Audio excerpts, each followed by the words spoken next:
What are you going to do on your time off, Sarge? Michelle booked a vacation. I called her last week. Hold up.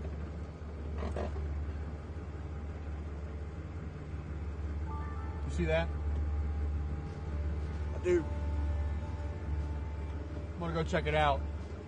Get ready to call it in. Murray, how's my fives? Five's good.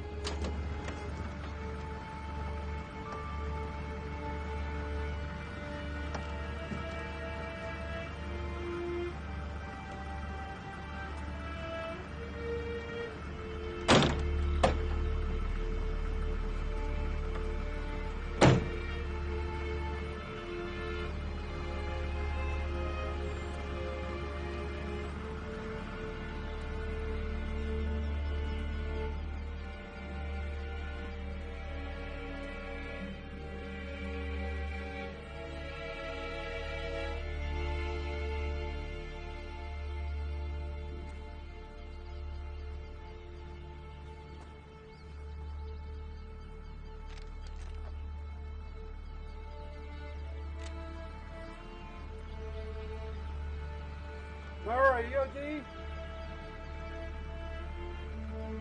It's in 6 to 8 hours, Sarge.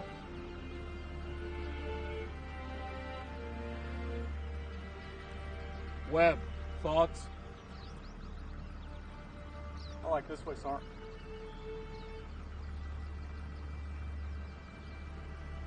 Yeah, it looks good. Mount up.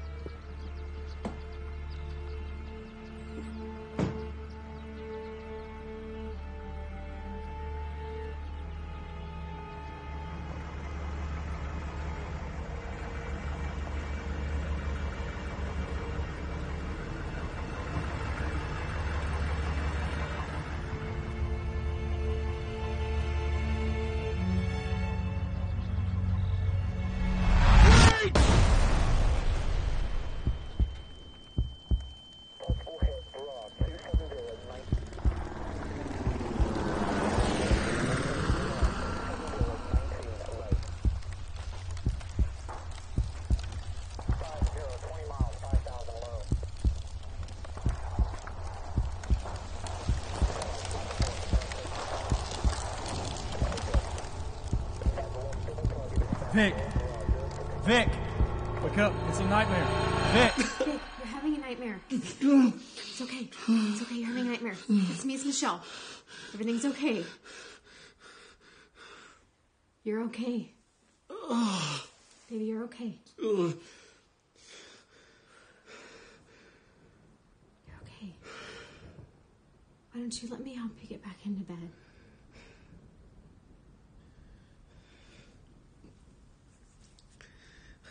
Sleep anymore. You have that appointment in the morning, though, Vic. You have to get up early. Appointment? Yeah. Appointment? Yeah. Come on, I'm going. I'll be there. What? It's just the same old stuff. How many times do we have to go through this? How many nights do we have to wake up like this? It's like you don't really want to get help. Twice a week. Physical therapy. What do you call that? If you're talking about the psychiatrist, I told you, I don't want to see that guy. I don't care who he is. How many times do I have to say it? When the guys come home, we go through this. This is normal. This is not normal. There's nothing normal about this. And he's not a psychiatrist, he's a counselor. You've never been through this. How many times have you gone on a deployment and come home and you've never, ever, ever gone through this? Through what? Through this. The nightmares. The constant sleep problems. And the way you treat me, the way you're treating me right now. All of it.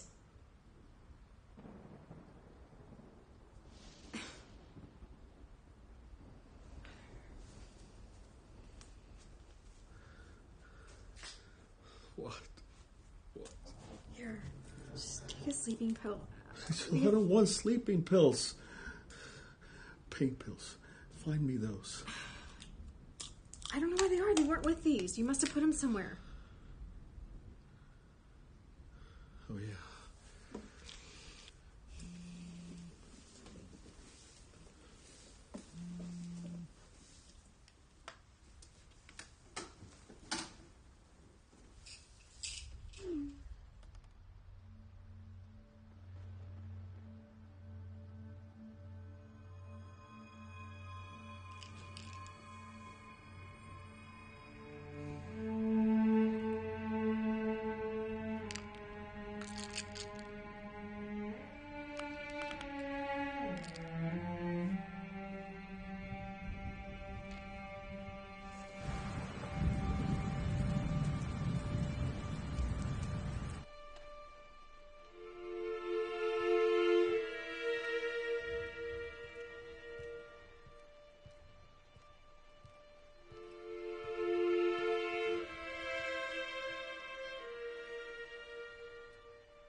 Mia? You okay, sweetheart? Huh?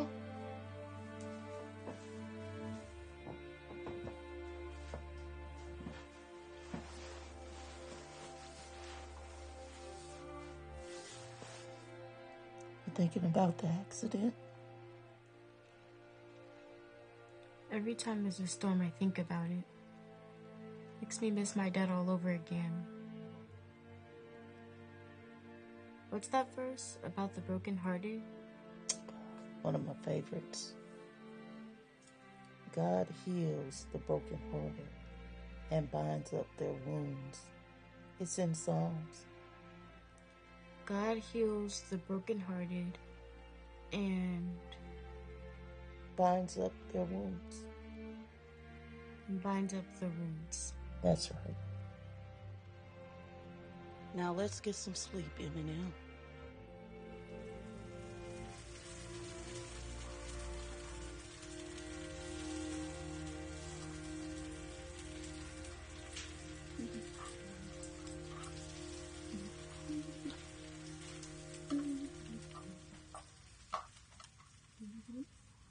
Hey, good morning, sleepyhead.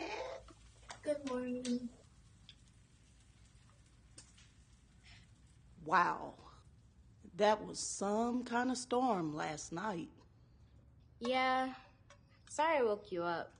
I guess I'm too old for that now. Ah, nonsense. I'm just glad to have my niecey Pooh with me this summer. And you know what? Your good friend Carson's been by.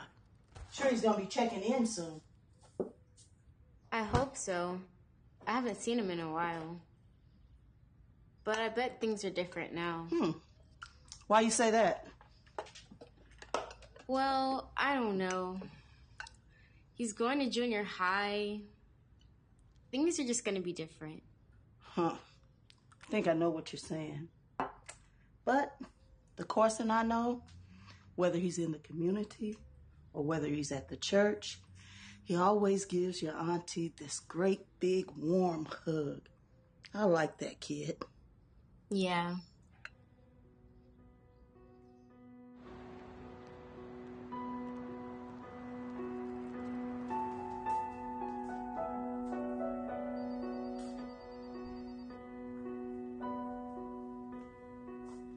Raphael?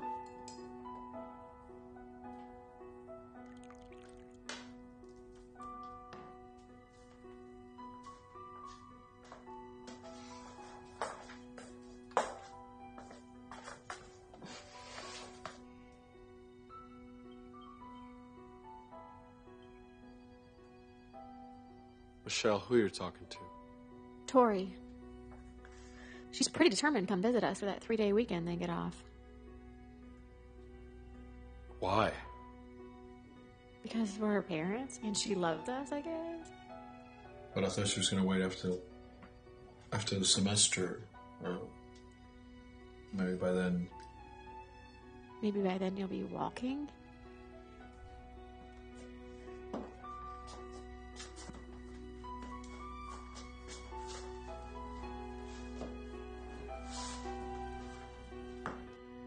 Well, this is just an initial consultation. The three of us will get a chance to talk together, and then I'll get some one-on-one time with Vic here. You're doing exercises with a physical therapist for several weeks? 9 weeks. Good. How's that coming along? It's great. So, you're pleased with the progress? Yep. I don't think we're pleased with the rate of the progress exactly. The rate is fine. Okay. So, you are pleased with the rate of progress, I'm guessing. Are you able to do the exercises at home? Yep. No. Well, not consistently, at least that I've seen. I do them enough. How does your physical therapist feel about your progress? He's fine, I guess. But look, what are we doing? I thought this was going to be about my mental state. It's all connected. Mental, physical, spiritual. Spiritual. Why don't we do this? Michelle, there's a coffee shop in the next building. You can go grab yourself a cup of coffee, relax for a little bit, and Vic and I will get a little one-on-one time. Is that okay? Yeah, I guess. Just be there.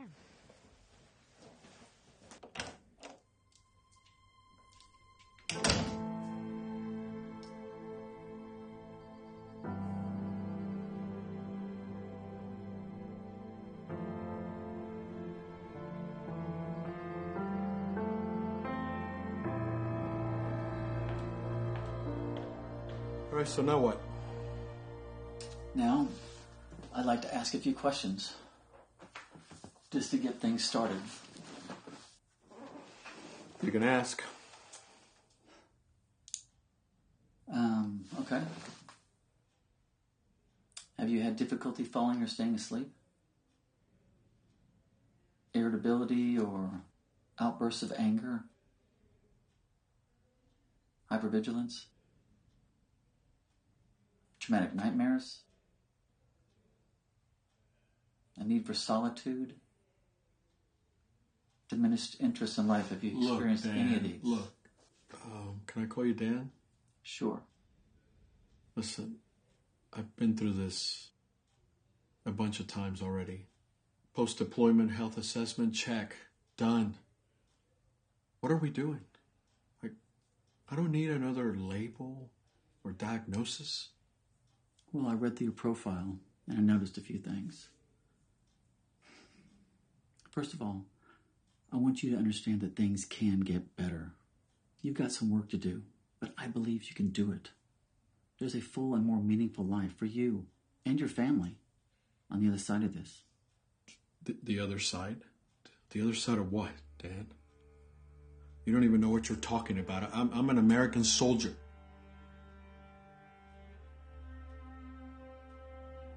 I was a soldier. But now I'm not. You know what I am now? I'm a patient. I'm a burden. I'm what's standing in her way of moving on with her life.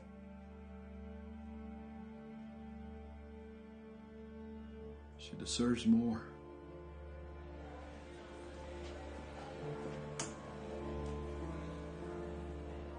Thank you.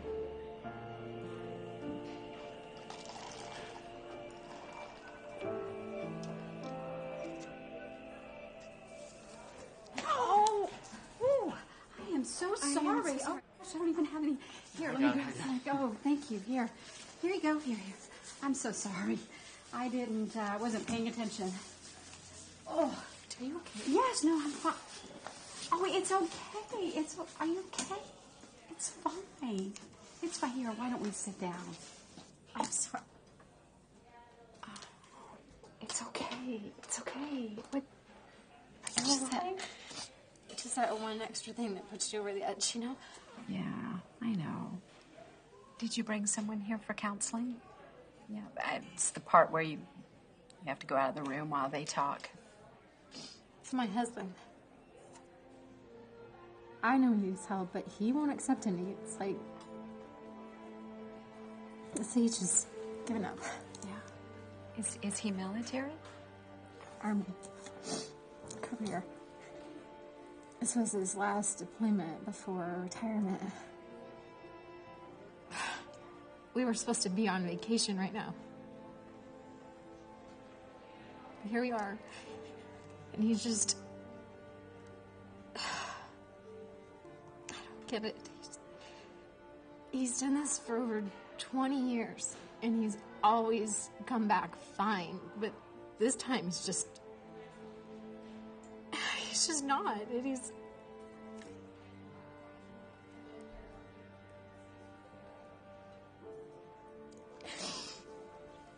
all this medication and this injury, and there's just so much going on, and it's just... I'm sorry. First the coffee, and now I'm just dumping all this on you. I'm not normally like this. This is not... I am so sorry. It's okay. It's all right. Wow. Been there, done that. Hey, I'm Sarah. Michelle. Nice to meet you. You know, you just said something about, there's all this other stuff going on. Are you thinking that might be PTSD or something like that? I don't know. I mean, I've been reading on the internet about that, and maybe, but he just keeps telling me that all of this is normal after combat, and it's anything but normal right now. Right. With time, you're going to be able to move on with your life, with your family, your marriage. More importantly, in a healthy way. Dad, my wife is the one that needs to move on with her life. You and I both know she's staying out of pity. I expected you to say that. Most veterans feel the same way that you do. That's why you need to be talking to other vets right now. Their experience can help you through this. I'm not much of a talker.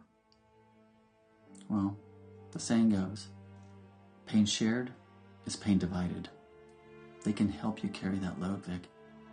Understand that a big part of healing is telling your story. Dad, I don't ever want to tell my story. Ever.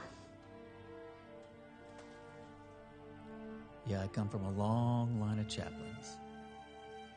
It's in my blood, they say. Is this yours? Yes. That's mine. Leg injury. A lot like yours. Except I lost mine. Below the knee. It took me 4 grueling months to learn to walk with this prosthesis. Sorry. I can really relate to your situation because my husband and I were both deployed to Iraq. And let me tell you, when we got back, it was just a mess. Everybody was trying to help us, and we were just stubborn about everything, and we didn't accept anybody's help. And then things just took a turn for the worse, and decided to get some help. And started to move forward, and so it's a process. But now I try to spend time helping other people, just like myself, trying to get back on track. I have a card. Let me give you that. And if you ever feel like talking or just want to send me a text or, just need someone to listen, I'd be happy to help you. It's really good to know that you can help someone else after you've been through something difficult. So feel free to call me anytime. I'm sorry about all this, and I'm sorry about the coffee. Don't worry about Thank it. you for listening Yes, to me. no I'm so problem. sorry. Do call anytime. It helps so much when you can give back to others that are hurting like yourself, and so I would be more than willing to help you in any way that I can. So don't hesitate to call. I hate to leave you like this, but I've got to go. I've got another appointment. You all right? Yeah. Okay. Nice to meet you. Nice to meet you too. Okay. Thank you. Bye-bye. Thanks for this. Yeah, sure. The trauma increases adrenaline, getting you ready for fight, flight, or freeze. During that survival mode, your brain, takes vivid pictures of the event, etching them deep into our brains. We're created this way so that we can recognize dangerous events and avoid them in the future for your safety and survival.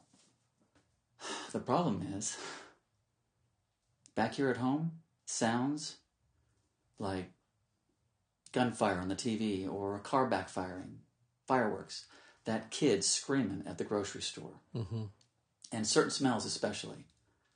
Any of those can trigger an intense memory. But the mind doesn't recognize it as a memory. It doesn't take that step. It skips that step completely and tells the body to react. That is where you get your PTSD symptoms. There.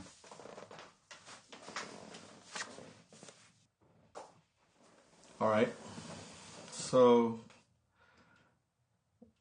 let's say I'm somewhere on the spectrum here, and I am dealing with lack of sleep, and I'm having flashbacks, and I do have hypervigilance.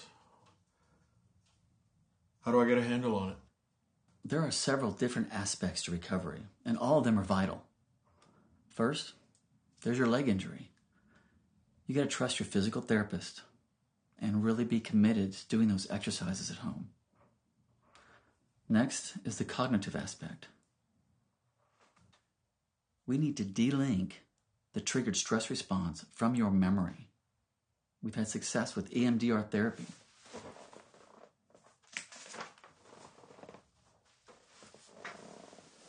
That's something we can do right here in my office. Next, the social aspect. You really need to be around others who truly understand the kind of trauma that you've experienced. Those who've experienced it themselves. Work together, talk, journal. Tell your story, Vic. And just as important, hear the stories of others. It is incredibly powerful. And that leads us to the next thing. I believe this is the most important aspect. The spiritual aspect. Those wounds that you've experienced, they go deep, Vic, to your core, to your spirit. You need to allow the Holy Spirit to minister to your spirit. There's one more thing I need to give you.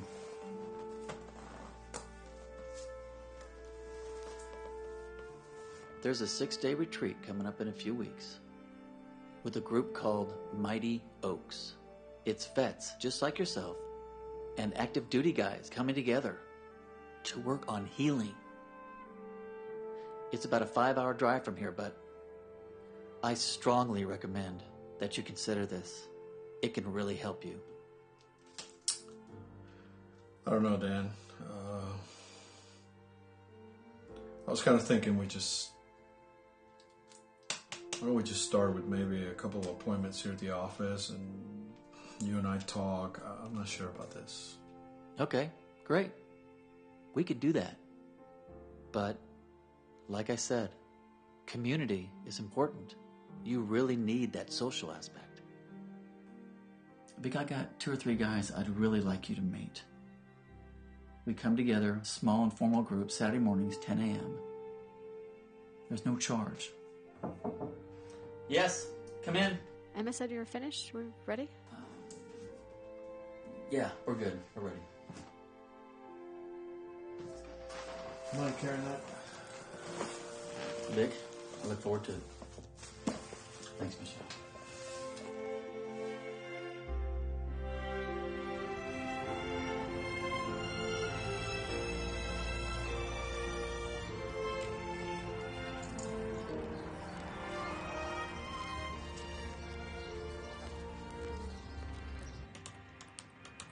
Hey, sugar. Sign in.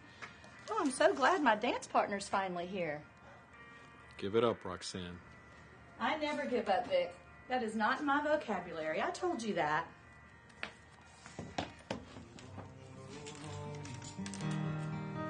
Feel like I belong here. Everything I know myself. I couldn't see the light. I couldn't feel my heartbeat. Loneliness inside has stolen what was left. I covered up my scars with stripes and stars like I'm supposed to. But I know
better work out. You're gonna get salty,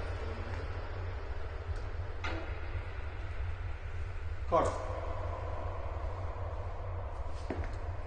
You know I can still take you, right?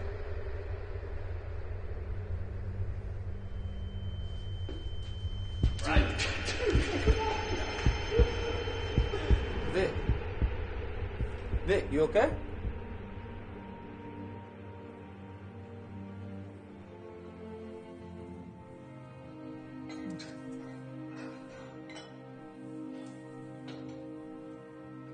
Yeah, I'm good. Look, Brandon, maybe next time we do this, we can schedule it with less people around. All right, Vic, that's fine. We can figure that out as you leave. But right now, let's go ahead and try to walk. Look, you can trust your muscles. All the equipment's there if you need it. No. It's time. I'm not ready. Vic, listen, you Look, no! No. My ride's here. Hey. You ready? I'm ready. Let's go. I'm early. I wanted to come see you walk today. Nope, not today. I Let's thought go. you were going to try. Let's do it while we're here. Let's go. Okay. Let's go see Mia. It's been a while. Finally, you're here. Do you want to come with me to walk Callie? Sure, let me ask. I'm Hazel. Can I go with Carson to walk Callie? That'll be fine. Just don't go too far. Okay. Want to hold the leash? Sure. Let go.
Callie,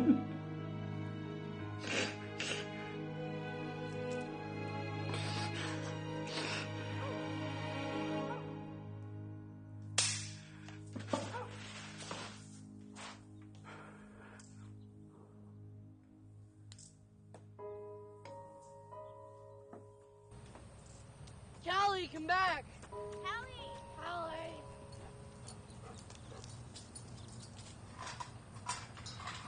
Callie, no! Callie, do you know how to cat food? I think I see somebody in there. We better tell him our dog ate all the cat food. I'm sorry to bother you, but our dog just ate all your cat food. We can bring some more for you, though. What? No, don't worry about it. Just, my wife puts that out there for the strays. Just, you guys need to leave Oh, now. wow. We have one of those. I don't think we should go inside. Oh, sorry. We have a flag like that from when my grandpa died. They put it on his casket. Yeah, that's for my dad's funeral. So, are you in the Army, too? Did you get injured, like, on a mission?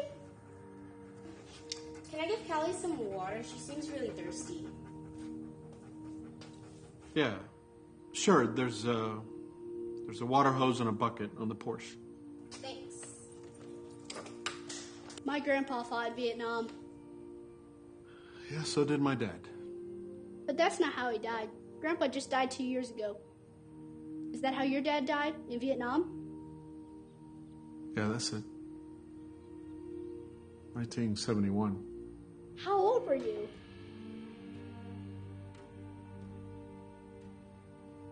I was 4. I didn't know him. But he was a hero, right? Like you. I tied Callie up by the water bowl. This is Mia. I'm Carson. It's nice to meet you. Hi, Mia. Carson? Well, we better go. Yeah, but what's your name, sir? I'm Big.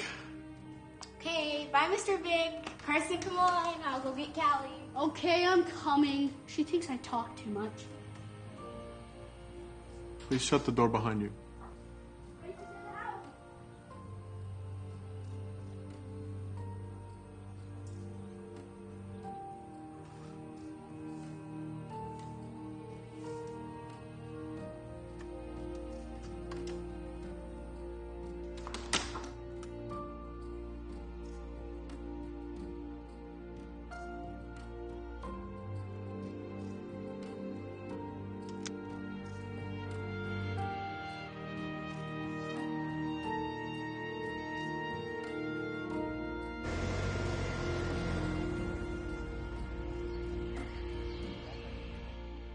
Okay, all right. Thank you. I'll let him know. Okay, thanks.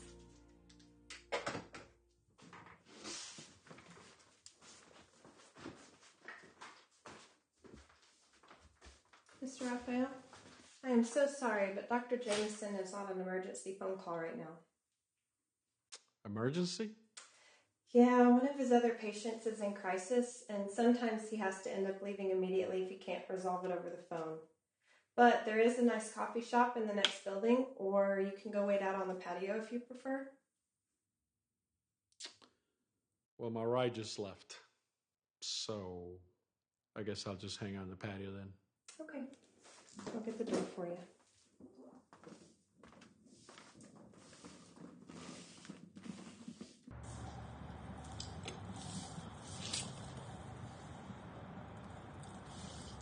Hey, brother. You all right? Hey, how are you? How's the coffee today? It's good. It's getting a little cold, but it's still good. The guy inside talking with Dr. Dan, I know him. Yeah. He's taking up my appointment time. It's a suicide call. I know how that feels. Usually he'll try talking him down off the ledge, but if he can't, he goes out and sees him. Pull up a seat. Thanks. I'm Tommy Ortolano. Big Raphael. Nice meeting you. So, you work here or something? No, I'm just here getting help. How about you? What are you doing here? Help my wife feel better, I guess. So you coming here for help makes your wife feel better? I don't really need this kind of stuff, but she thinks I do. So when I make these appointments, she feels better about stuff, I guess. Sounds to me maybe you should tell her not to waste her time bringing you to get help. Yeah, I'm just tired of disappointing her. Don't like seeing her sad and worried? Yeah, something like that.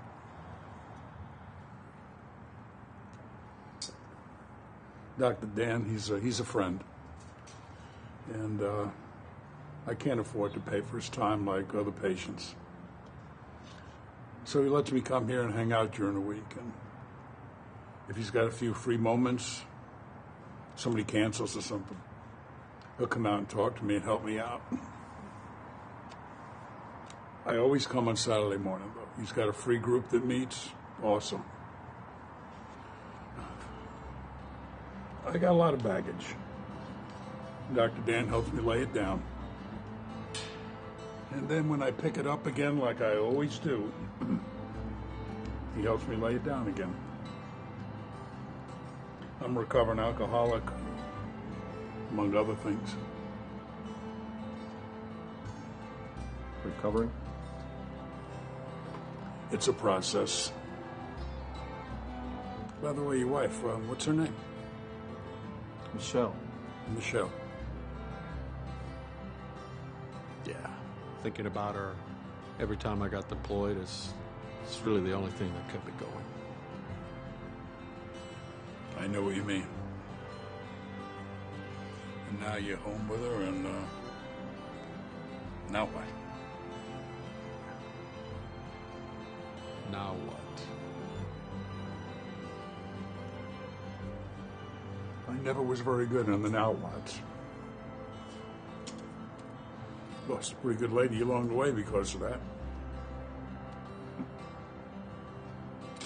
Whatever, she's better off without me. Hey, would you mind giving this to Michelle for me? Okay. Cool. Thank you. Hey, I better get back. I got you. Let me drive. Okay. Thanks. Looks like a temporary chair. How long before you're out of it? Yeah.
I just think he's sad.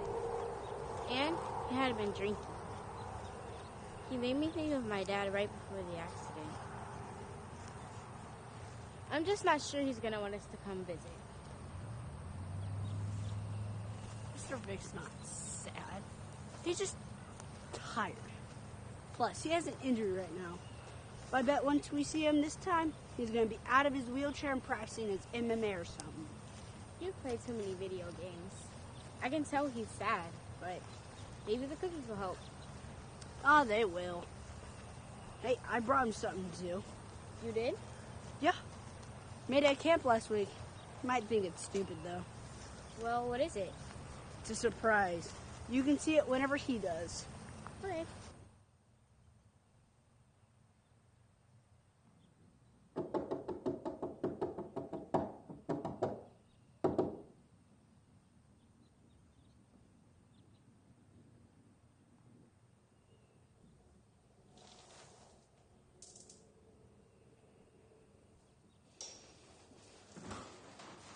Hey, Mr. Vic.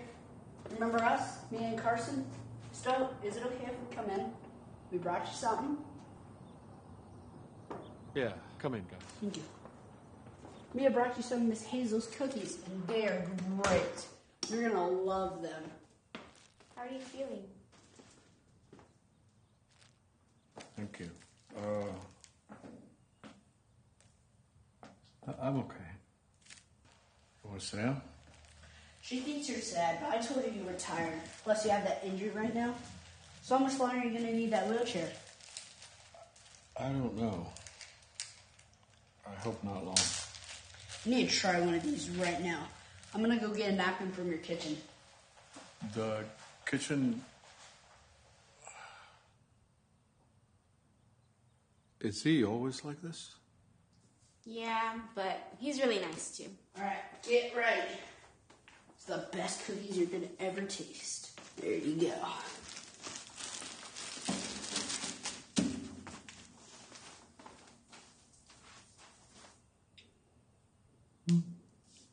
That's really good. Told you. We went to camp this week and I made you something. Oh. Thanks. Welcome. You see, there's this old guy and he had all this leatherworking gear and tools and basically just hammered the letters in and painted the stuff over it. Wow. Carson, I used to make these when I was in shop class when I was a kid. This is really cool. Thank you. Do you think it's cool? Yeah, it's really thoughtful. Is it a bookmark? Yep, I put mine at my favorite verse. Guess what? What? I made one for you too. I was only going to give it to you if you like Mr. Vicks though. Surprise! Thanks. What verse are you going to put yours at? I like God heals the brokenhearted and binds up their wounds. I like that one too. I put mine at John 3:16. Mr. Vic, what about you? What verse are you going to put yours at?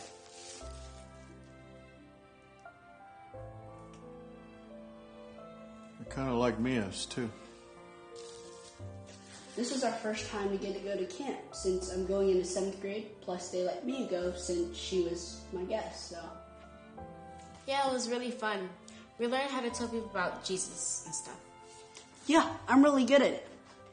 You see, they told us to say 4 specific things because, some people have never even heard of God. Number 1, God loves us and created us to know God personally. And the verse that goes along with that is John 3:16. Number 2, man is separated from God because of sin. I can never remember the verse that goes with this.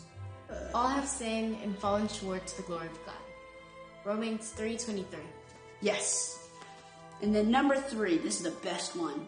Through Jesus, you can know God personally and also experience God's love. God demonstrated his love through this. While we were still sinners, Jesus Christ died for us. Then there's a 4th thing, and I can never remember it. It's just that we have to receive Jesus. Yeah. Then the verse that goes with it is, yet to all who have received him, to those who believe in his name, God gave the right to become children of God. That's it. Carson, you have an incredible future as a preacher. Nah, I'm gonna be a soldier. We better go. I told Mom we'd be back in an hour. It takes like 20 minutes to get here. Alright, see you, Miss Bird. Bye. I guess. Hey.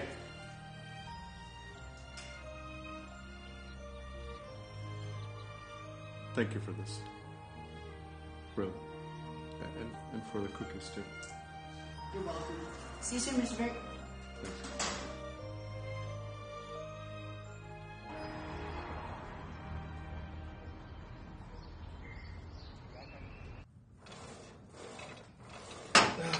Wow, Vic. You've built some really good lower body strength. You must be working hard at home. Yeah, a little bit. I'm so glad because I've been practicing my cha-cha. Roxanne, I don't dance. There's not going to be any dancing. Vic, there must always be dancing.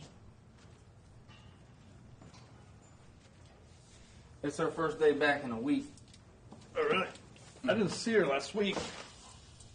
It was actually kind of nice. Was she on vacation or something? No, man, she was actually having a hard time after her husband's chemo. Chemo? Yeah. He's a great guy, too.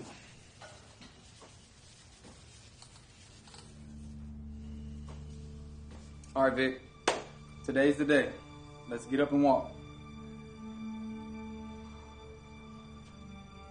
Brian, I'm not feeling it. Not today. Look, Vic, you gotta trust me. You're ready. No.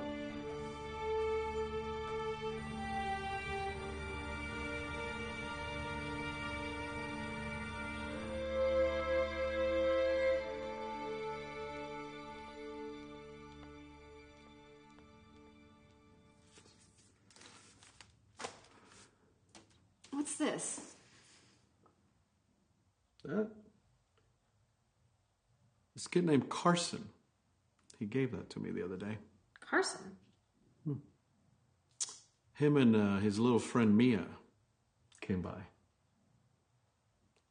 2 kids came to our house. Yeah. They came to the door, started talking to me. Their dog must have gotten loose or something. And then the second time they came, he gave me that. 2 kids came to our house with no parents. They're pretty big kids. They probably live around here somewhere. They came right through the woods. Why didn't you mention this to me? Where was I? Work or the store or something. I don't know. But I mean, like, why didn't you tell me later? Michelle, it must have slipped my mind. What's the big deal? Nothing. It just seems like something that you and I would have made when we were kids. He actually said he made that at camp. Okay, let me get this straight. So 2 kids came to our house while I was gone without parents and left you this. Yes. And cookies, which Mia's Aunt Hazel made those cookies and they were really good. Okay. Okay, you want me to tell you the next time they stop by? Yes, please. Okay, will do. Do you want some lunch? No, I'm fine. You go ahead.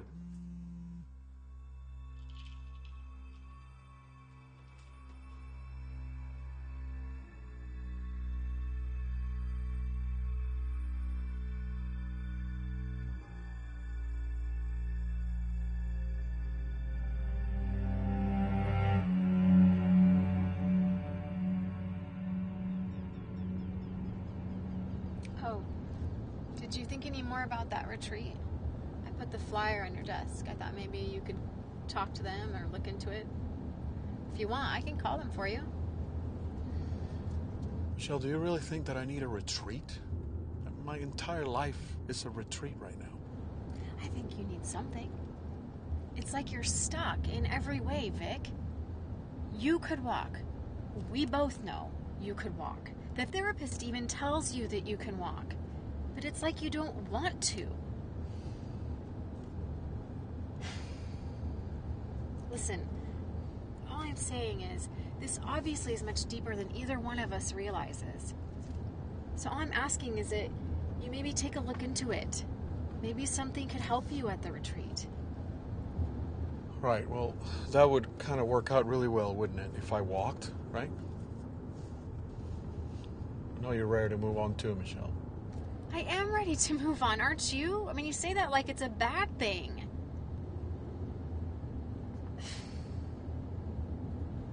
What are you talking about? I don't know, Michelle. What are you talking about? I'm talking about you moving on with your recovery and us moving on with our life. Together. Together? Yes, Vic. Together. Why are you acting like this? Michelle, don't you think I know? Know what? Well, you're on your phone all the time, and when you're on that phone, you have that look. What look? Don't play stupid with me right now, okay? I'm not playing stupid with you. Michelle, I know that look, okay? It's a distant memory, but I know the look. Well, I know something too. Whatever medication they have you on is making you paranoid. So either you're going to call the doctor or I'll call them for you. Right. Roger that. Yeah, roger that.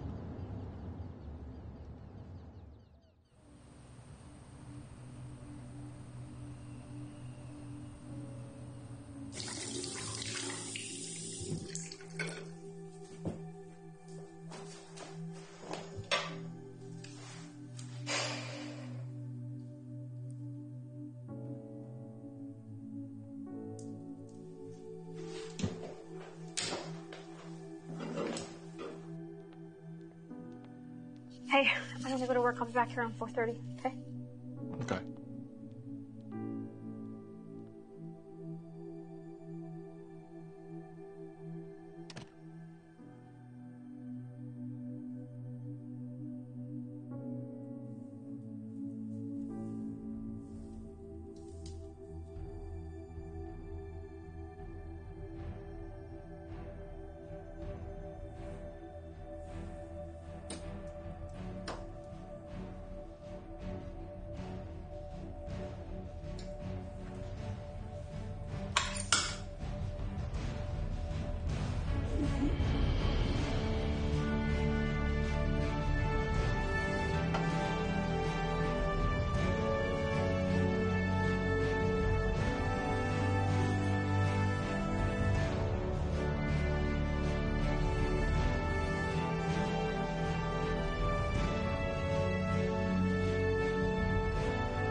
Drizzle with olive oil, season, and sprinkle over the spice.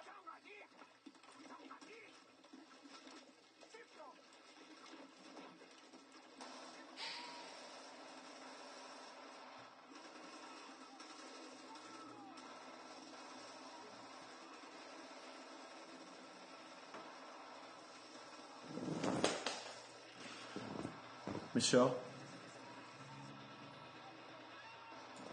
Michelle?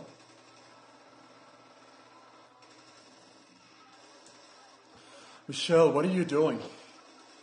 I'm on the computer. Do you need something? Yes. Yes, I need something. Can't you see that? Hey, what's wrong?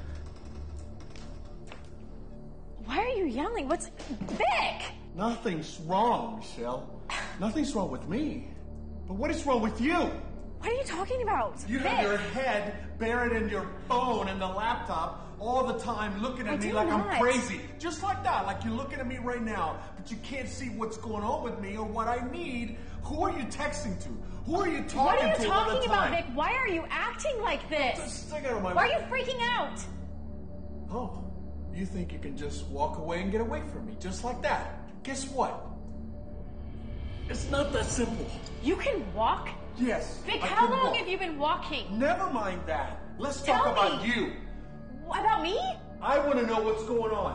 What are you talking about? Move! How long have you been seeing Mark?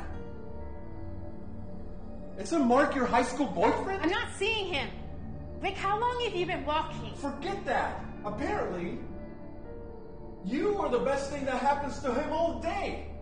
Michelle, is that how you feel about him? Because I know that's not how you feel about me anymore. I'm not seeing him. He's an old friend. We've just been texting a little. It's nothing. Nothing? You call this nothing? Yes! This is something to this guy. If you're the best thing that happens to him all day, this is definitely something to him. I said it's nothing, Vic. But what is this? Tell me what this is. I've been your encourager. I've been there for you. Just waiting for a shred of progress. And what, now you're walking and you just don't tell me anything? Why? Why wouldn't you tell me that? I knew this was going to happen. It's just a matter of time. It's killing me, Michelle. This is definitely something to me. Vic, what difference does it make to you? You haven't even looked at me or spoken a kind word to me in months, and what, all of a sudden? What? Oh, I've been doing everything for you. Apparently, you've just been tricking me. This is some sick game to you. A really sick game, Vic. And Mark? He's not half the man you were. Or, you know what I mean. I don't have to sit here and listen to you accuse me. Michelle, come back here. We're not done. Oh, yes, we are. Michelle, get back here. What are you doing? Michelle? Michelle, what are you doing? I'm leaving. I'm going to Jennifer's.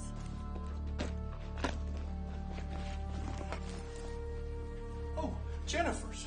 Right. You expect me to believe that? You don't believe me? Well, guess what? I don't know what to believe anymore either, Vic. Thanks to you. Hey. Michelle, stop. You know what, Vic? I have a question for you. A question that's been burning a hole in my heart for months. Why is it that you can be a hero for everybody else, but not us? If a guy from your platoon needed you today, Vic, I know without a shadow of doubt that you would be there. But what about me? What about Tori? Us, our team, Vic? Where's our hero? We need you too. Ever since you got home, you just roll over and quit. Why is that? Tell me. I need to know. Explain it to me. I'm sick of this too.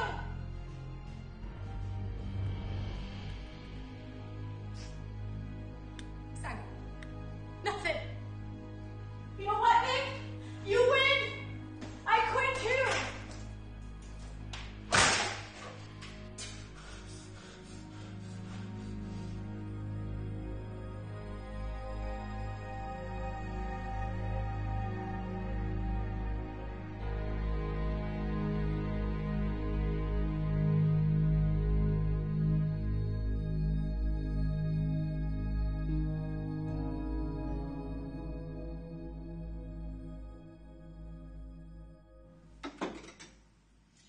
You know, it's kind of funny. Just the other day, my pastor was talking about that passage on entertaining angels. And since then, I've just been hoping and praying someone would show up at my doorstep unannounced. And last night, there you were. Well, I'm no angel, but thank you. Since when have you been going to church? Oh, for a couple months now. I thought I told you. Why is that such a shock? I just didn't think it was your thing.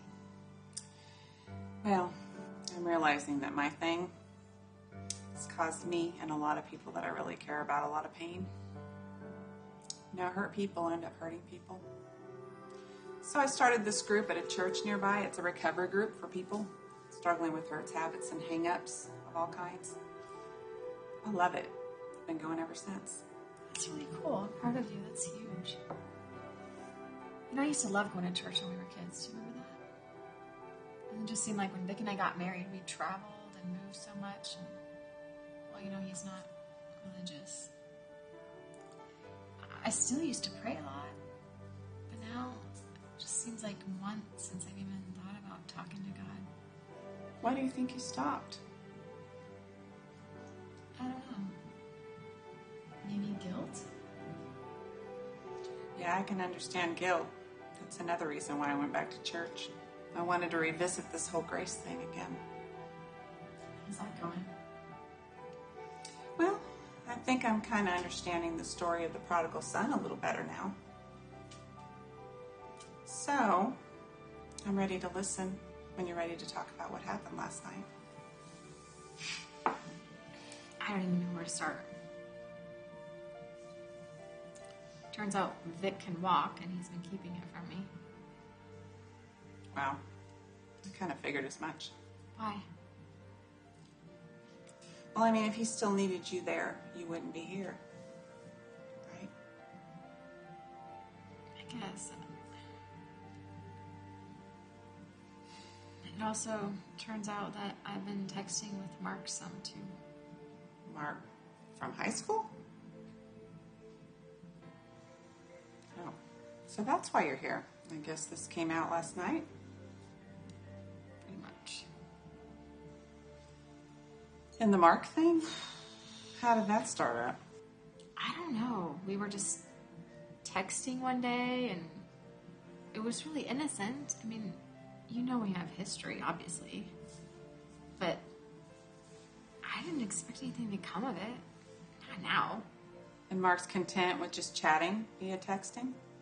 He was for a long time, and then all of a sudden he just became really bold and pushy. I can't believe I'm talking about this.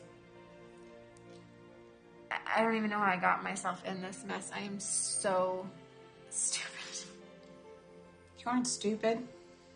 You and Vic have been going through a lot lately. I could kind of see how catching up with Mark was maybe a shoulder to cry on. See, this just sounds so pathetic. And I could see his mind racing last night. I'm absolutely certain he thinks this is way more than it is. He was so angry. Which is crazy because he hasn't given me the time of day literally for months. He doesn't even talk to me anymore. And now what? He can walk? He doesn't bother to tell me that? Maybe he's afraid that if he doesn't need you anymore, you won't be there. No, I can't see Vic being that manipulative. He's a fighter. He'll use whatever resources he has to get the job done. So what? He completely shuts me out, detaches himself from me and everything else, and now because of this Mark thing, all of a sudden he cares? No. Why can't we just communicate like normal people? Maybe he just can't. Right now, anyways. I mean, one of the things I'm learning in these groups I'm going to is that people who suffer from trauma and pain, it takes a long time for them to heal. I mean, do we really even know what he went through over there? And then the injury? And now he's retired? I mean, does he even know where he goes from here? What his purpose is? He needs help. I agree. I know he needs help, but he won't accept help from me or anyone else. I don't know what else to do. How was he last night when you left? I mean, you said he was angry. How angry was he? Oh, he was angry. Like, really angry. It got ugly. I think you should maybe call him.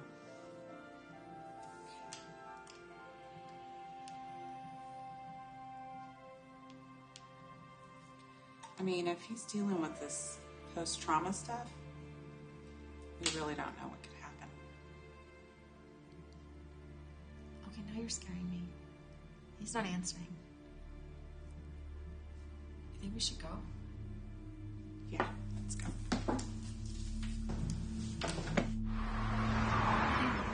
Jason, what is it? You've hardly said a word this whole time. I guess I just thought the first time I'd meet your parents would be under a different circumstance.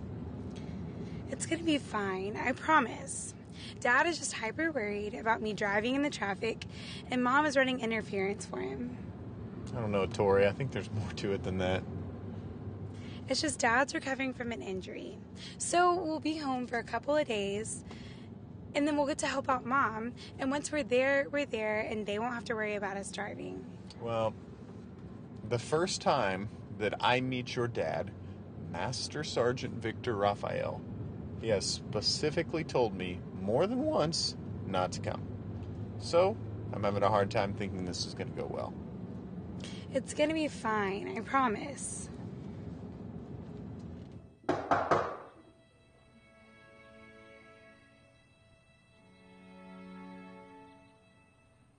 Mr. Vick's on the floor. Mr. Vick. Mr. Vick, you okay? Did you fall? Are you asleep? Vick. Mom, Dad, I'm home.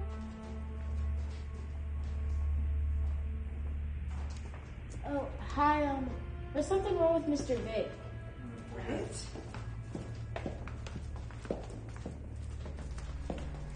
Dad? Dad? Dad, are you okay?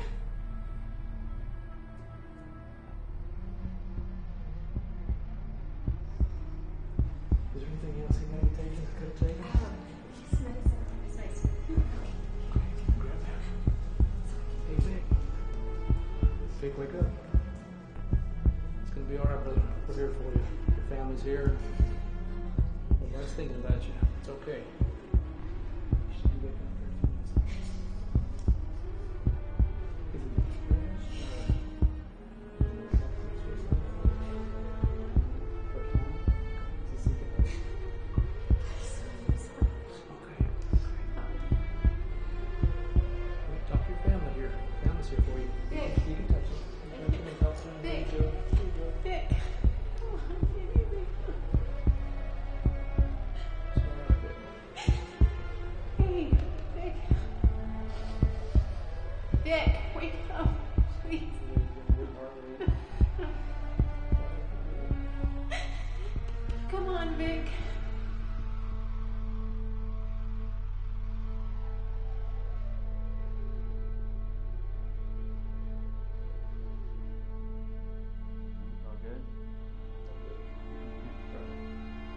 One thing I like to talk about real quick, Mighty Oaks. It's a retreat. It's coming up real quick, and I really praise God.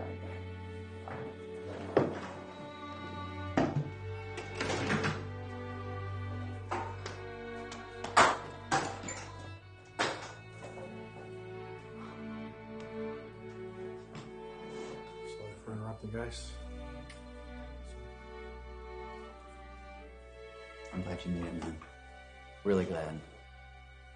It is good to see you. You're walking. Wow. You look great.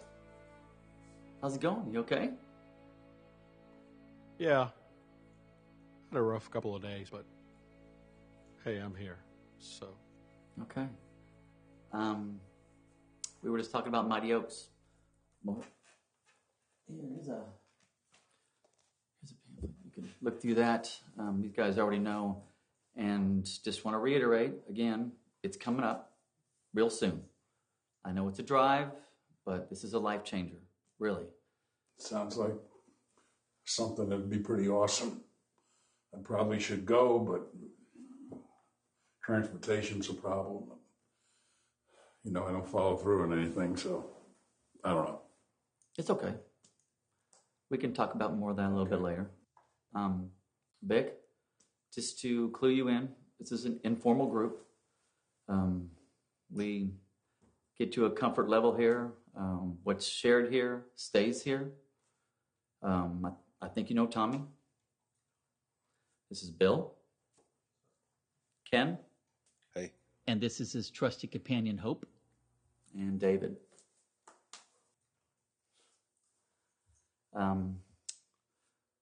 We basically try to get to the point to where we can tell our toughest stories.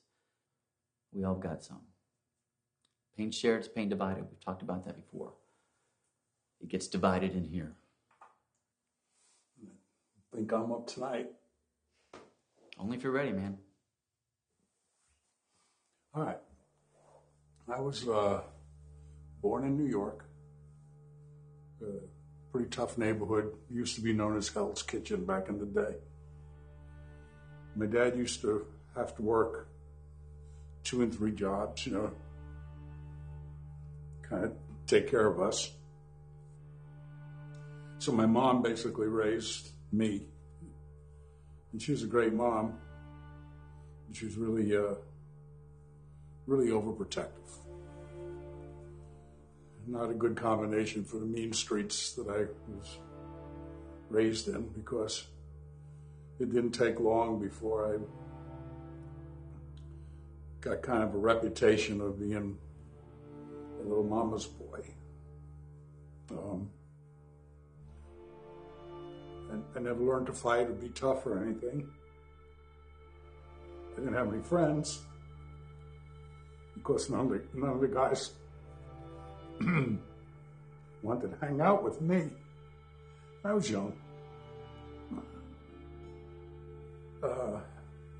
Anyway, a new family moves in a couple of floors up from us. We live in this housing project. And there's a kid who lived up there. He was older than me. Probably 8 years older, I don't know. Anyway, he was kind of nice to me and kind of waved at me and gave me a feeling of belonging in a way. And I thought I had a friend. It wasn't too long before I realized the reason he liked me is because he liked young boys, if you know what I mean. So, that went on for a couple of years. Under the stairs in the housing project. I was afraid to tell anybody. He threatened me. So years go by, right? I come to a point in my life finally, and I say, you know what, I'm going to make a change.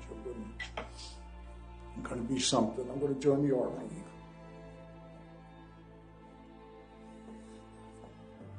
I'll become a tough guy. I'll be Rambo. I'm going to be a tough guy. I'm going to join the Army. Prove to people that I could be something. So that's what I do. The next thing I know, I found myself in special ops, peacekeeping team in Bosnia. We weren't even supposed to be there. So me and my team were outside of this town. We got our eyes on this gymnasium, eyes and ears. That's all we're supposed to do. Their army had about 250 civilians there. Mostly women and kids in this gymnasium. Everything was fine for a while. Until they changed units. The unit who was guarding them got pulled out and they brought another group in. These guys were savages. And that's when it started, the attacks and the rapes. Every night, we listened. We listened and we listened. And we heard screams and the pleading. The worst part of the kids. The worst part is hearing the little kids, you know what I mean? We asked to go in. We wanted to go in and fix this. Stand down. Stand down. Those were the orders. Stand down. Who knows? In hindsight, maybe it was the right thing if we'd gone in. It could have been worse, I don't know. I still hear them. Especially the kids. I still hear little kids at night in my dreams. But this doesn't go away, you know. So I basically snapped. I became useless to the army. I got hooked up in all kinds of bad stuff, man. Alcohol, big time. Heavy drugs, big time. Ruined any relationship that came into my life. I even tried taking myself out twice. Twice. Couldn't even get that right. Couldn't even get that right.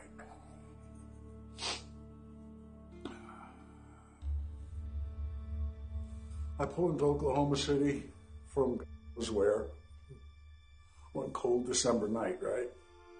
It's cold.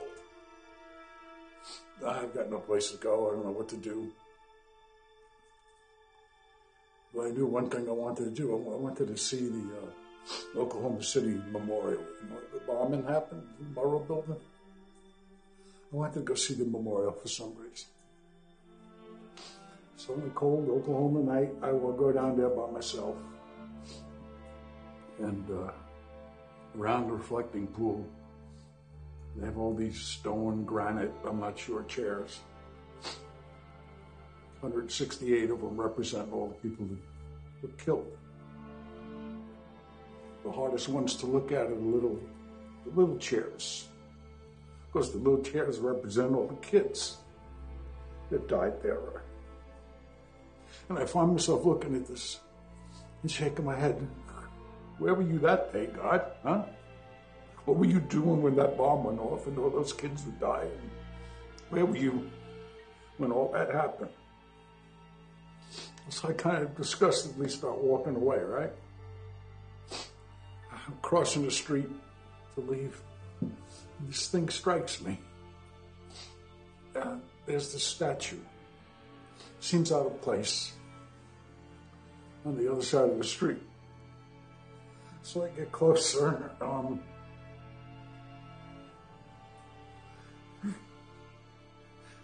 And I see the statues of Jesus. But his back is to the memorial. And his hands over his eyes, and he looks like he's crying.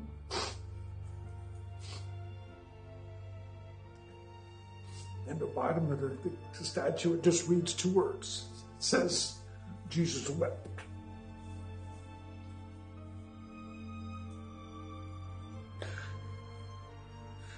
And then it hit me. It hit me at that point. He was there all the time. He was there all the time. He was there under the stairs in the tenement. He was there in that gymnasium. He was there in the Murrow building. He was there all the time. This wasn't his plan. That's why he's crying. He didn't plan for life to be like this. He didn't plan for the world to be mean, cruel. He didn't plan for death like this. He loved us enough to give us free will. And free will can be tough, man. I'm whining about suffering. He knows about suffering, right? He understands that. Went to the cross. For who? For me. So the God that I thought wasn't listening, the God I thought was ignoring the prayers, he was weeping. And he was there all the time. So I don't know what's next, guys. But I sure as heck thank you for listening. Thank you for letting me share this stuff with you. It's an honor to be in your presence. It's an honor.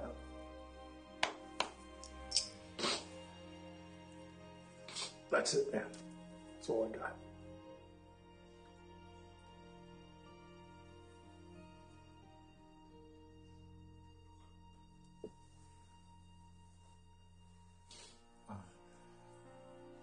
It's my first time here, so I don't really know how this works, but can I say something? Come on, Vic. Sure. Brother, if you really want to go to that retreat, I'll get you there myself, even if I have to drag you there. You copy? I'd like to go to that. You're going. You do that for me? 1,000,000 times over, bro. That'd be pretty awesome, man.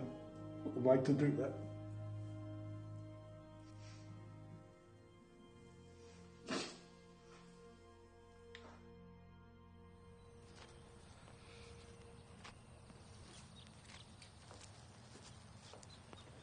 I'm glad you're doing this. Yeah. I am too. I know Tommy needs it. And I need it. Michelle, I just don't know. It's hard for me to trust this process. Will you be here when I get back? Yeah.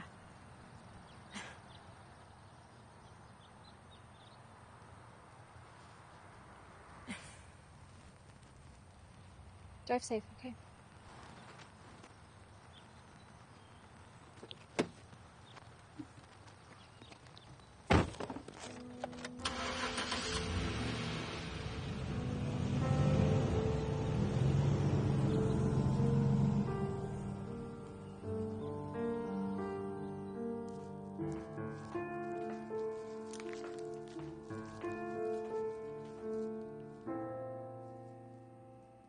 Hey, Sarah, it's Michelle, the one who spilled coffee all over you in the coffee shop a few weeks ago. Sorry about that. Again, listen, Vic just went off to a retreat, and I wanted to touch base with you and see if you might be able to help me figure out what the best next step for me would be. I think I'm ready to get some help. Just give me a call back when you have a chance. Thanks so much. Miss Hazel. Hi there, Michelle. I made way too much of this stuff, and I thought maybe perhaps you could help me eat it. Absolutely, thank you. You're welcome. Have a seat. Come on in. I'll sit it down right here. Mia with you? Yeah. No, Mia's gone with her mom now. School's gonna be starting soon. She'll be back to visit me sometimes on the weekend, though. You know, I'm always sad to see my niecey Pooh go after our time in the summer.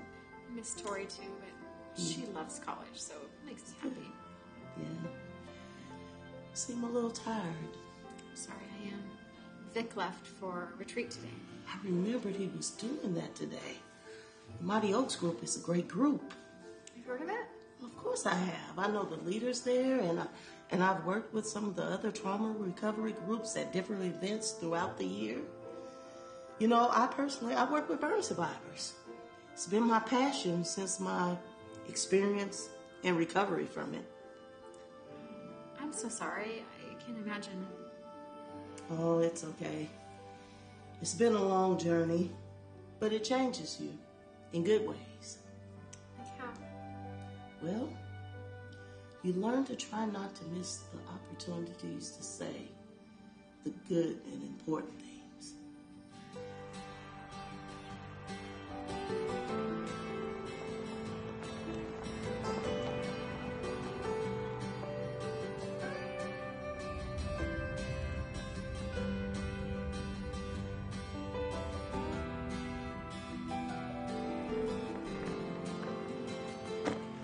Hey guys, welcome to Mighty Oaks. My name is Brandon. If I could, have you park right over there in the parking lot and then go ahead and grab your gear. Meet me inside. I'll show you where you're going to be staying for the week, and then we're going to head down the road right after that, have some chow, and then we'll start with the first session. Any questions? Nope, sounds good. All right, thanks guys.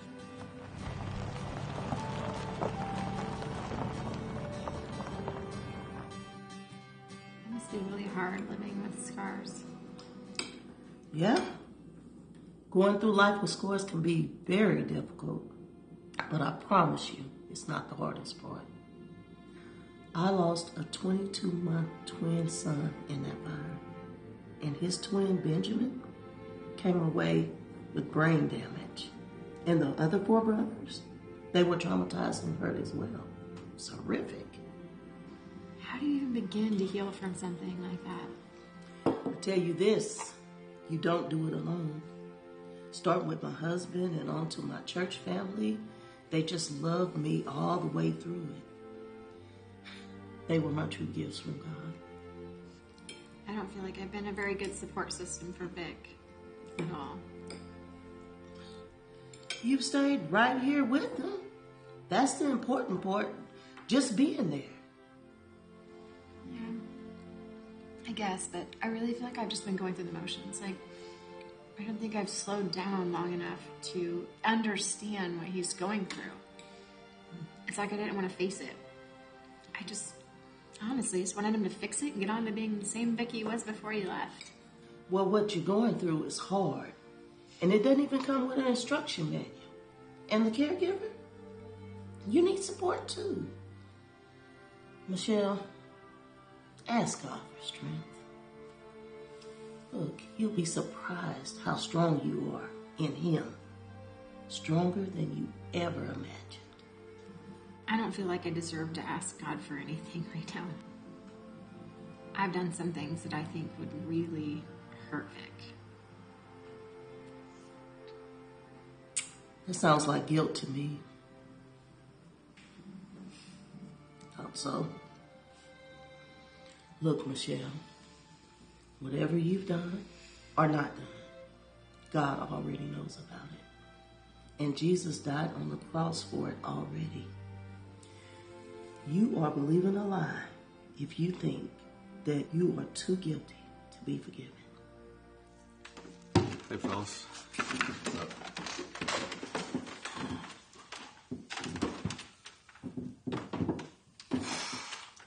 What is it? You got bad news? Yeah, it's my wife. Are y'all married? Yeah, 3rd time.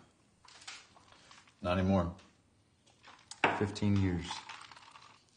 Don't even ask, kid. How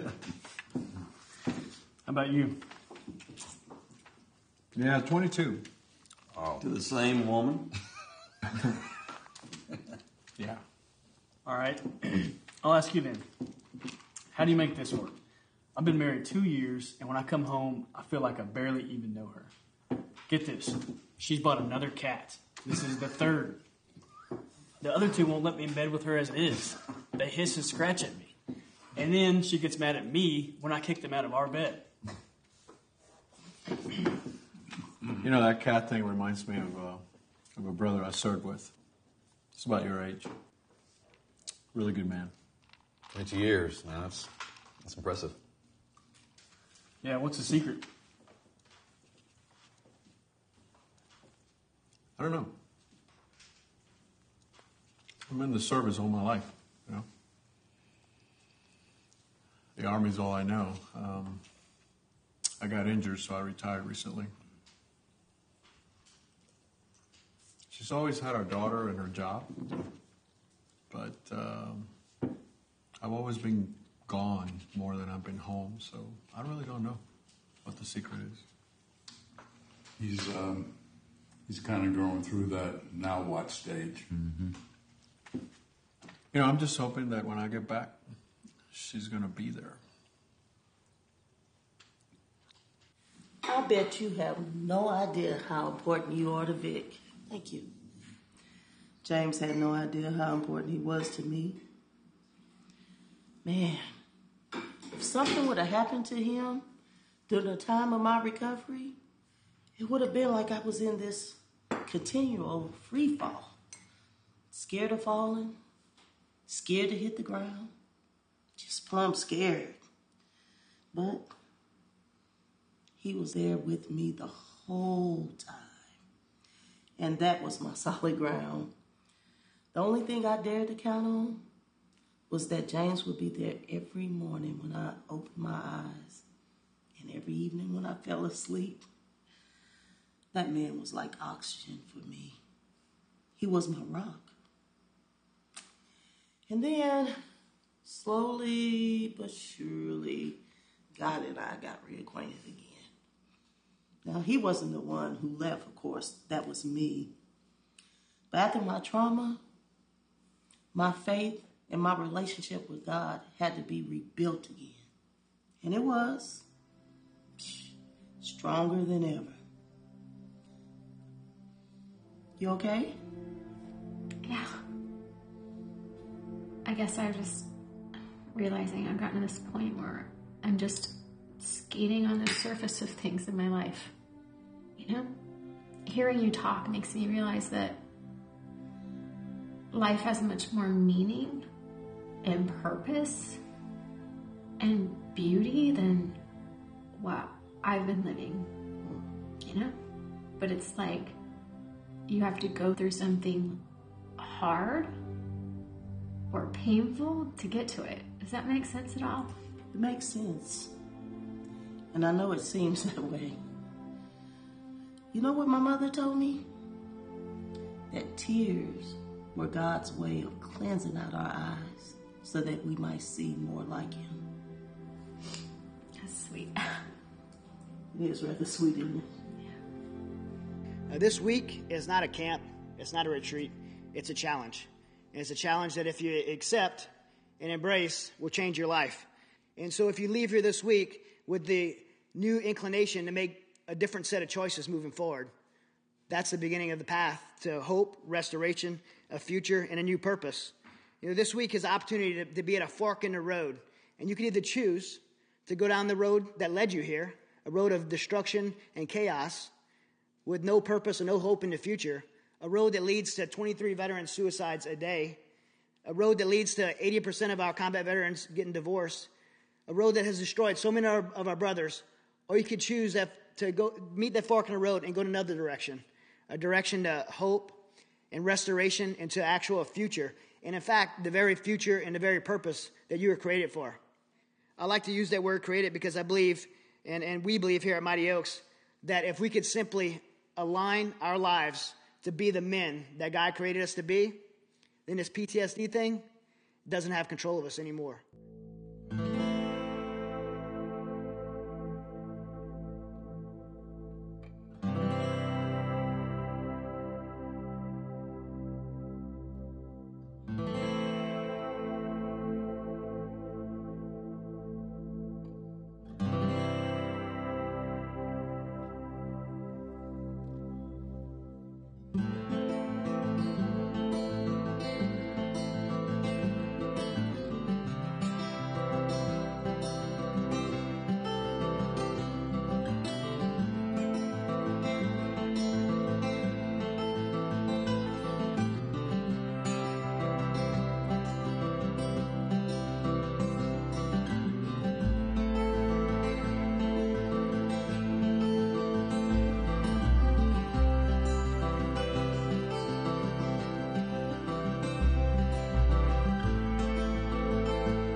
Mark, what are you doing here? What am I doing here? I guess I can ask you the same thing. I'm up in Dallas going crazy for weeks. I thought you were hurt or killed. Look, it's been 20 years. We're finally face to face. Can you please talk to me and maybe give me some answers? Listen, I'm sorry I worried you. I'm sorry about all of this. Okay, well, this is good. I found you alive, and that's all I wanted to hear, was that you're sorry and I forgive you. Okay. We can get past this. I mean, you look amazing, by the way. I know I look older, but I mean, you pretty much look like you did back in high school. Why couldn't you wait till I just got my act together? That's water under the bridge. It's been a long time, and we were both very young and stupid back then. Now I've built my life with Vic. We have Tori, and we're a family. You have your life, too. You want to know what you built with Vic? Over 20 years of being lonely. While he was married to the military, he constantly left you alone. I would have never done that. Why all the communication? Why all the texting? Oh, wait a minute. I know why. It's because he's finally there. And it's not working out. You know what? That's not why. I have to go. Wait a minute.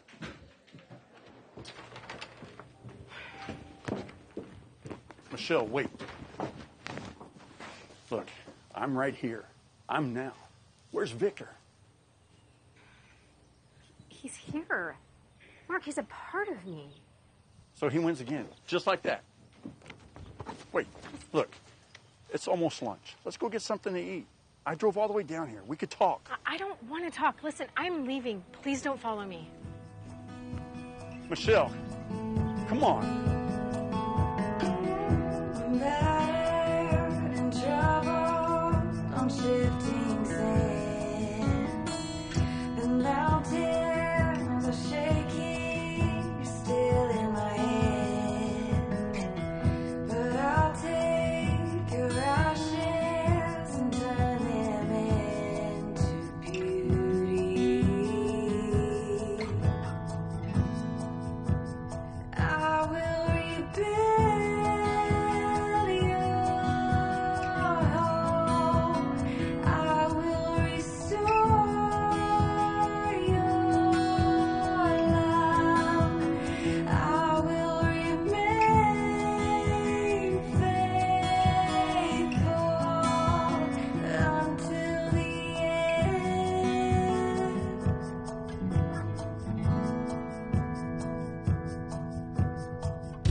Lay down your burdens and deepest concern. My word and my promise, peace won't burn. Remember that you can always return to me.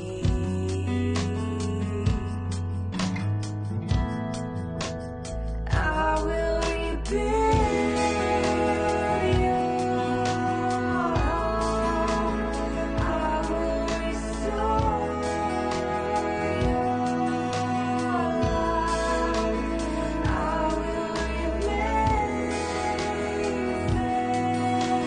faithful until the end.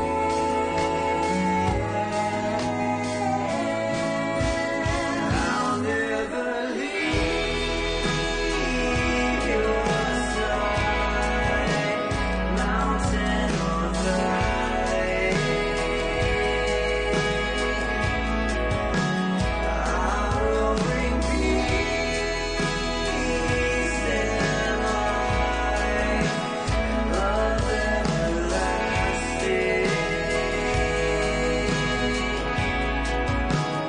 I'll never leave your side, mountain or valley.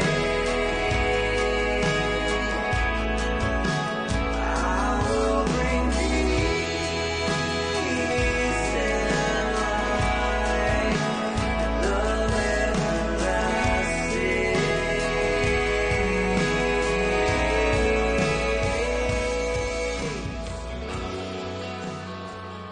But we also did a lot of sharing, and like the guys were able to talk.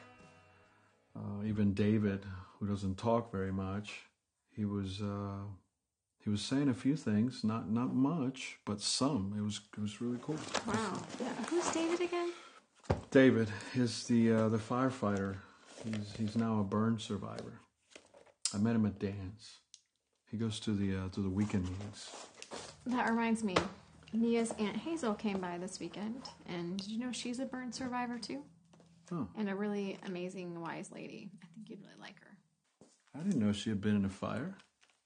Yeah. I mean, I only met her once when I was just waking up that day. Yeah, her hands and her arms are really badly burned. She even lost a child in the fire. It was like, I think 20 years ago. Wow. You know what we should do? We should cook dinner for all of them. We should have them over for dinner. David, Jill, and Hazel, even Tommy. I think they all ought to meet. That sounds great. Yeah. I like that idea.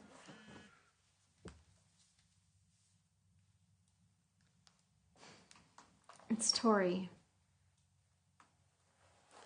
She wants to know how everything went to make sure you got back okay. I'll just tell her that it went well and we'll call her later. Okay? Yeah, sure. Listen, Vic. Something happened this weekend that I need to tell you about. Mark showed up while you were gone this week. Vic. I have to tell you what happened. Please let me tell you. Please. I need to get Please, this off my no, chest. don't, stop. Please, not right now.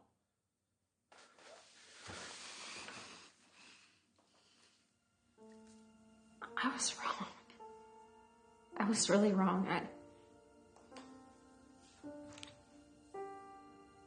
I wanted you to think that there was nothing going on. I wanted you to think that you had nothing to be angry about, but I was wrong. There was something there, and I fed it. I was lonely, and things were so different between us. I was so lonely.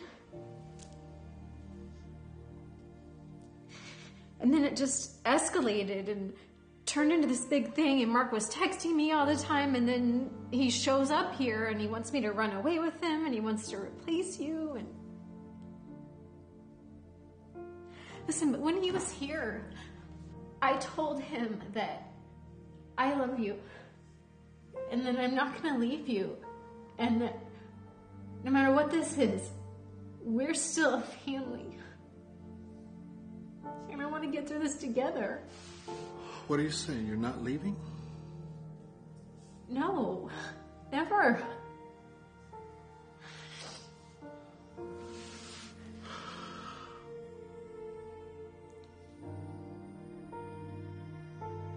So are you sure? Oh. There's a lot of wives leave.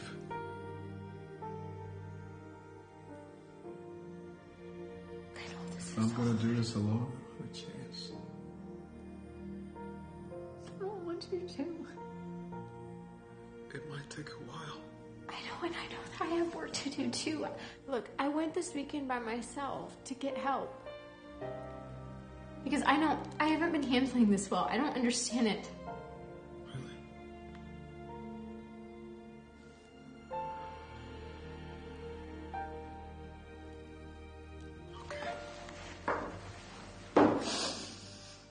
Vic, I'm so sorry. I love you.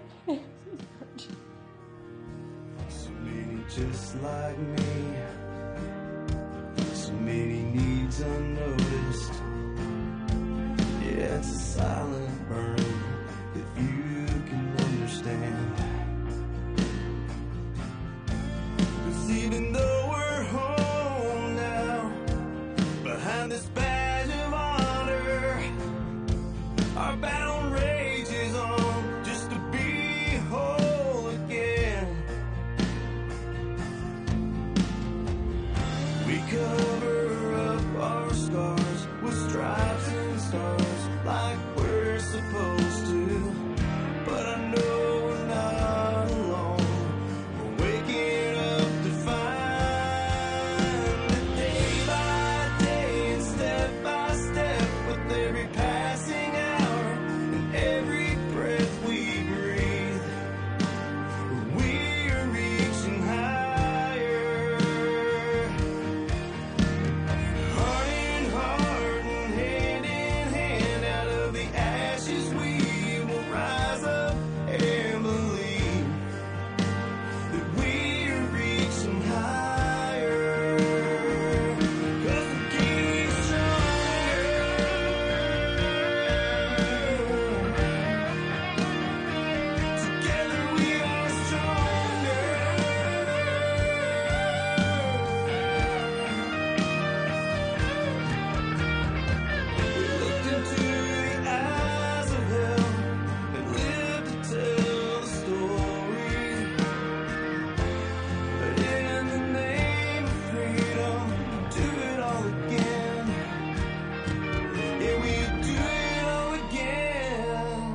But I'm living day by day and step by step with every passing hour, every breath I breathe. I am reaching higher. Heart in heart, hand in hand, out of the ashes we will rise up and believe that we are reaching higher and getting stronger.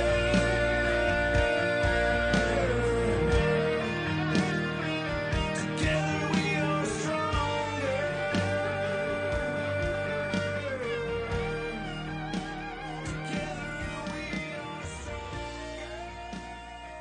Look who I found. Ah, look at that. Hey, how you doing, my friend? How Good you to see doing? How you doing? Good to see you. Great to see you. I haven't introduced you yet to my wife, Jill. Hi, Jill. Nice to meet you. I've heard a lot about you. And this is my new friend, Hazel. Hazel, pleasure. Nice to meet you. Brother. And you. Glad you're here. Hey, buddy. About time you got here. I missed you for dinner. I know, but like I told you, I had some earlier dinner plans I had to get to, but I certainly wanted to stop by at least and see everyone and say hello to some new friends. You made it time for dessert? Oh, and I love dessert. Oh, those dinner plans have anything to do with the new look? You did notice, didn't you? A little bit. I contacted an old friend who's a hairdresser, and she cut my hair. Hairdresser, ooh. Okay. I just hope I don't mess it up this time. You won't. When did we get to meet her? I really don't know, but I hope very soon. I'm just glad you all could meet. Me too. You know what? I love meeting new people. I guess after the fire, people have become just so much more precious to me. Like tonight, we have women, men, soldiers, firefighters, teachers, all kind of skin colors represented here. So what do you think causes us to connect so easily? This, right? It's the scars. These scars are a bridge between me and you. You know what? I was so angry at God about all of this. I mean, it just seems so undeserving and unfair. I mean, why my child? Why my child? And you know what? I took that to God in prayer. And guess what Jesus said to me? I have scars too. It was by my stripes that you were healed. You know what that means? His scars are a bridge too. That bridge between us and God. Wow. You know, I never really gave much thought to the idea of the scars being a bridge. But I see what you're saying.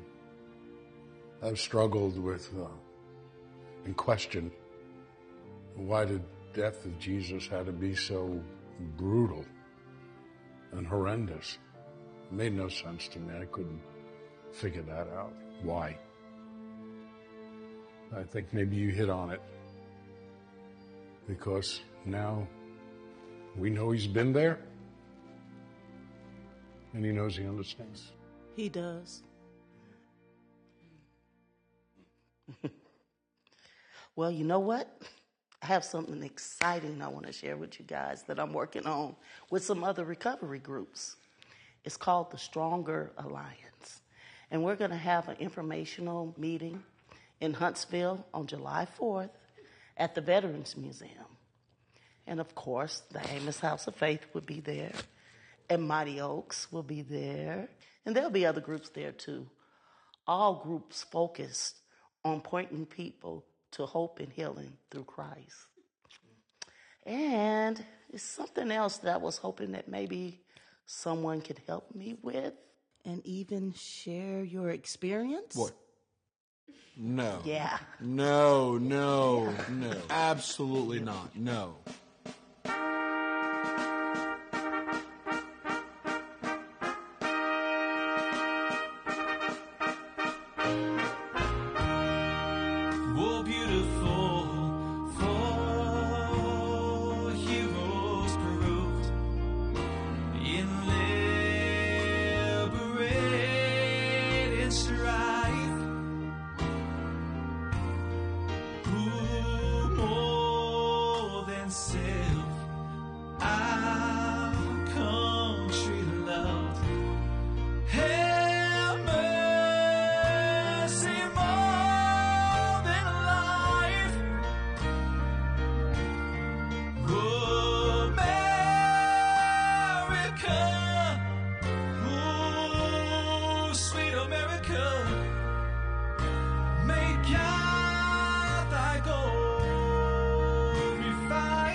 marks of parade for purple mountain majesties high above the fruited plain. Oh, America, oh, sweet America, God I want to introduce a special friend of mine today. Through the help of some of the very groups you see here, his despair has lifted. And he is ready to do what all trauma survivors are called to do: help the next person. Would you please give a heartfelt welcome for my friend, Master Sergeant Vic Raphael.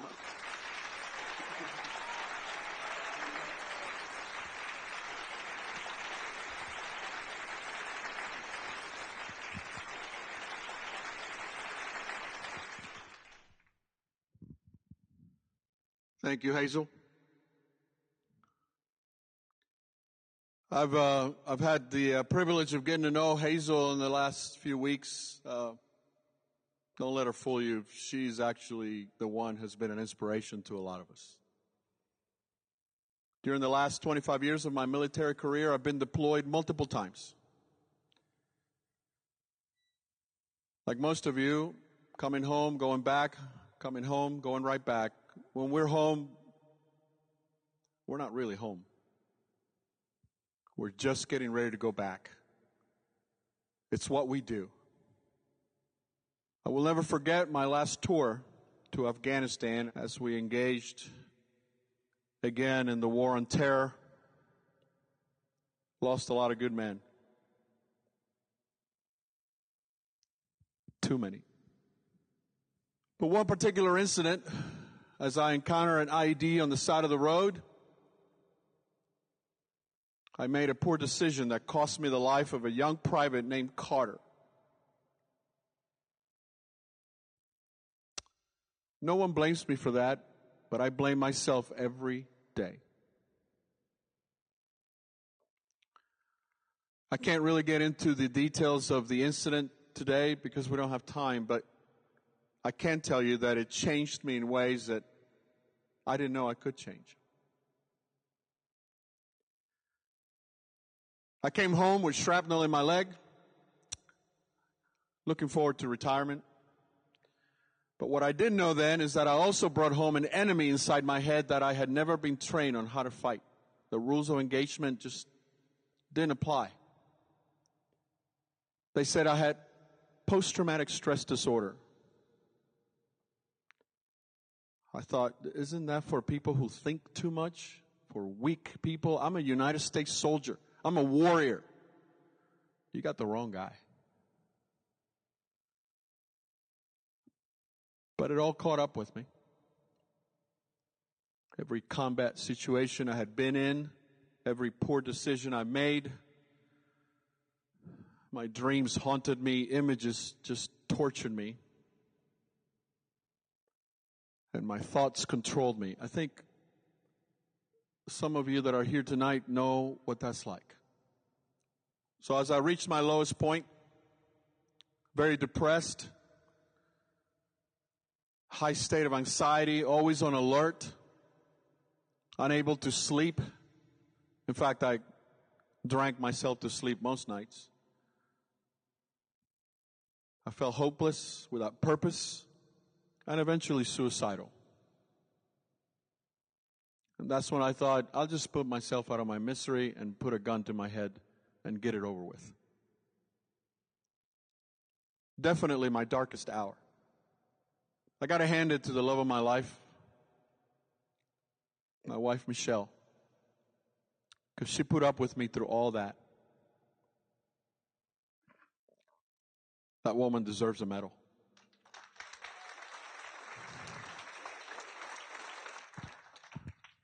But just like her and all these people that are gathered here today, these organizations and this alliance, a lot of people came to my rescue.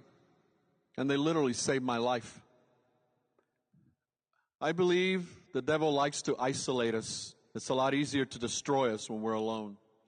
It's a military strategy, really. You isolate your enemy, you cut off his supply, his communication, then you take him out. It's very simple. The devil knows that.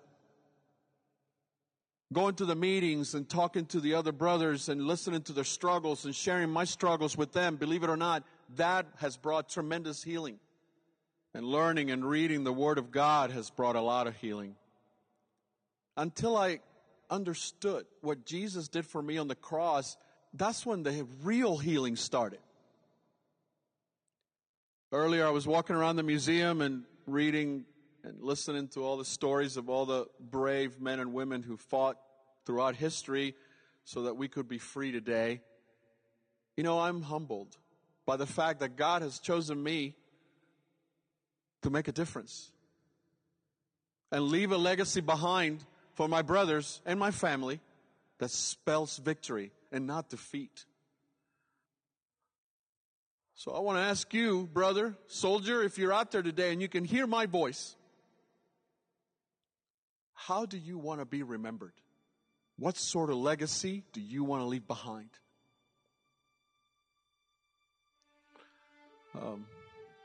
God is not finished with me yet. I got a long way to go. I came back a very different man, did I not? Michelle, can you come up here, please?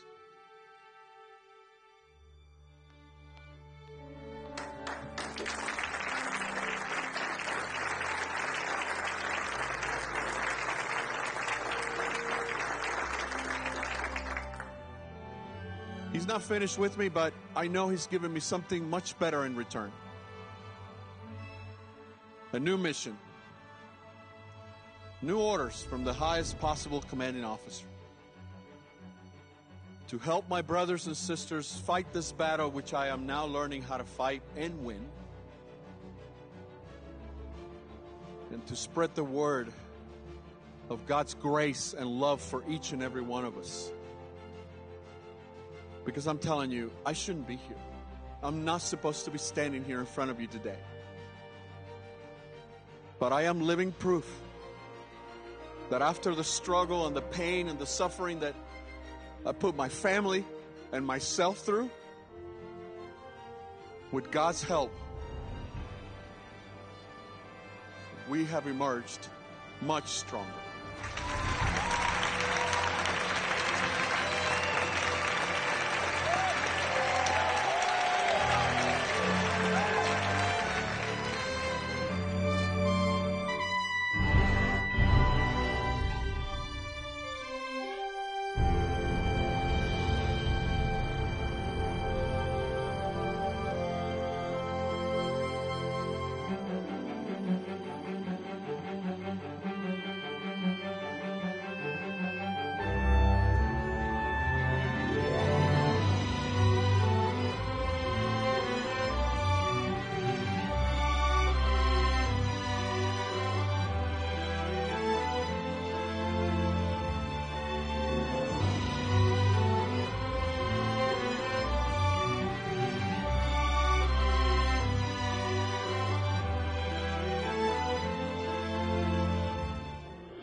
was a long road home. Don't feel like I belong here. With everything I know, I couldn't find myself. I couldn't see the light. I couldn't feel my heartbeat. Loneliness inside has stolen what was left. I covered up my scars with stripes and stars like I'm supposed to, but I know I'm not alone. I'm waking up to find that day by day and step by